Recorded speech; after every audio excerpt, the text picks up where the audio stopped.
Well, I'm bobbing up and down here in this little boat I've hired to take me to the floating markets here in southern Vietnam. This is the biggest tourist attraction out of Canto, where I'm staying right now. And you can hire boats here. You can go on a cruise. You can have it as elaborate as you want, but I'm just doing a simple little boat hire here, and we're off right now. And it's this week's edition of Far East Adventure Travel.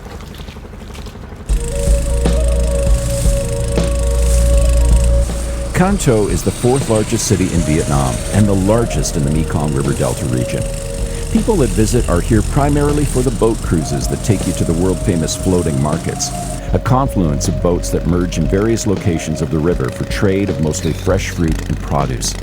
For this trip, I hired a boat for about $14 that will take me on an approximate 3.5-hour tour on the Hoa River, a tributary of the Mekong, where I'll see a wholesale floating market in action and visit a rice paper making village.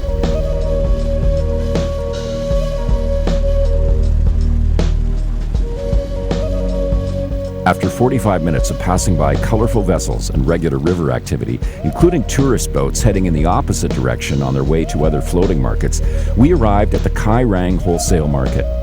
Cruising at a slower speed by boats almost spilling over with pineapples and other fresh fruit and produce. Local buyers arrive to purchase goods from the farmers that bring their fruit and produce to Cai Rang and take it to the cities to sell to shops and other wholesalers.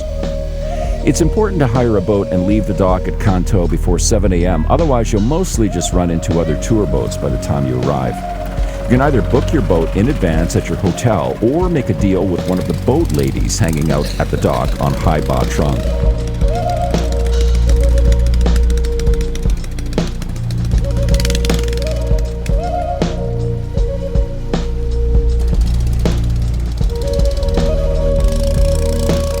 Typically, a boat at the market will have a sample of what they're selling attached to a long pole, so it's easy to spot what you're looking for from a distance on the water.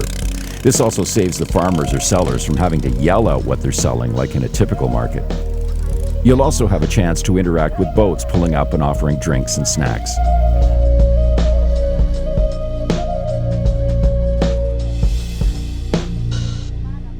So I'm in one of the floating markets right now. It's very interesting, lots of activity going on here, although I think there's more tourist activity than actual real local activity.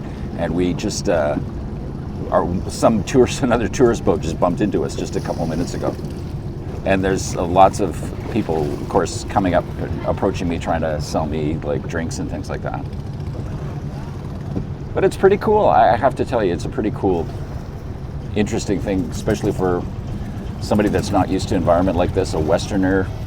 It's absolutely fascinating, actually, because this is how they've conducted business just for hundreds of years this way.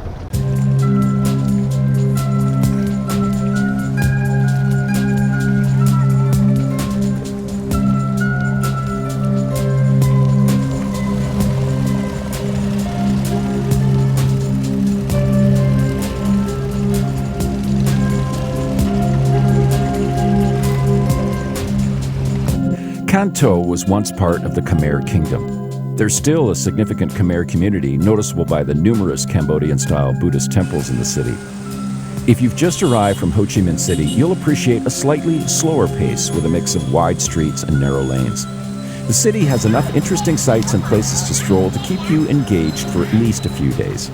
I found it effortless to settle in and enjoy the even friendlier environment and the inexpensive, delicious food and fruit of the region. The Khmer-style temples of the region are Theravada Buddhist, unlike the Vietnamese type that are filled with Taoist gods and Buddhist deities. A visit to Munasaray Pagoda will either immediately take you back to your days in Cambodia or inspire you to cross the border. There are plenty of lovely restaurants along the waterfront on Hai Ba Trung, as well as a nightly market with plenty of cheap food stalls. But don't miss out on the great spots on Da Tam, the street of food located on Hue Vien, close by the Munasaray Pagoda.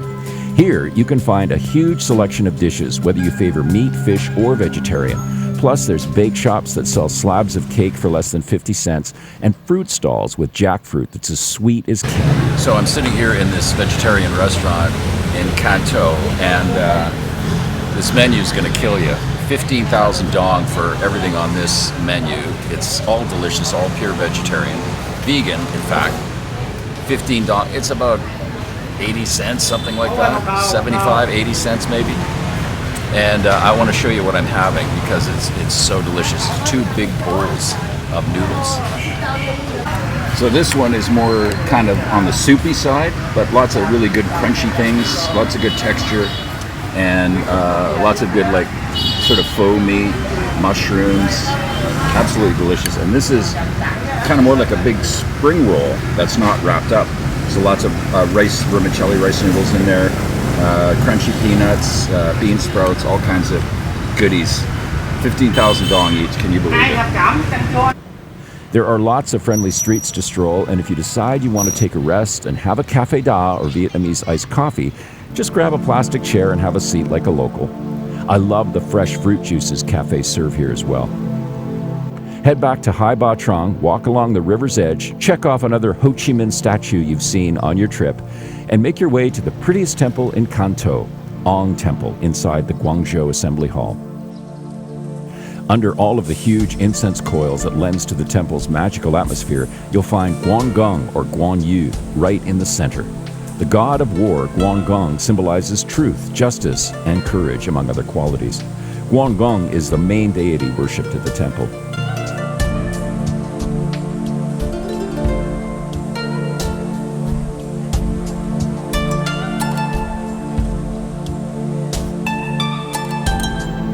Development and modernization is spreading across Vietnam, including Can Tho, but there's still remnants from the past, including the Ninh Kieu Pier Tourist Market and its market hall dating back to 1913. Inside, you'll find trinkets and clothes, souvenirs, and a restaurant cafe with lovely river views. Meanwhile, back on the floating market tour, we traveled up one of the atmospheric canals to visit a rice paper-making village.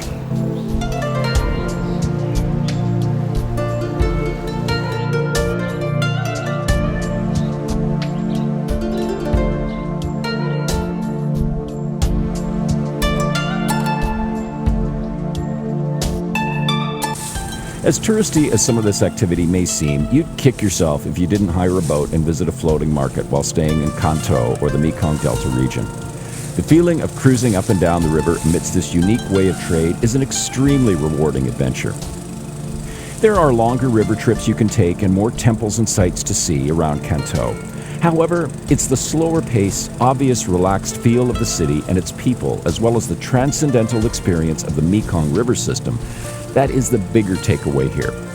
It's a reminder that as much as the country is changing, it's the old ways and pace of life that reflects the true beauty of Vietnam. Well, that's it for this edition of Far East Adventure Travel from Can Tho in southern Vietnam. This is John Sabot. More to explore. See you next time.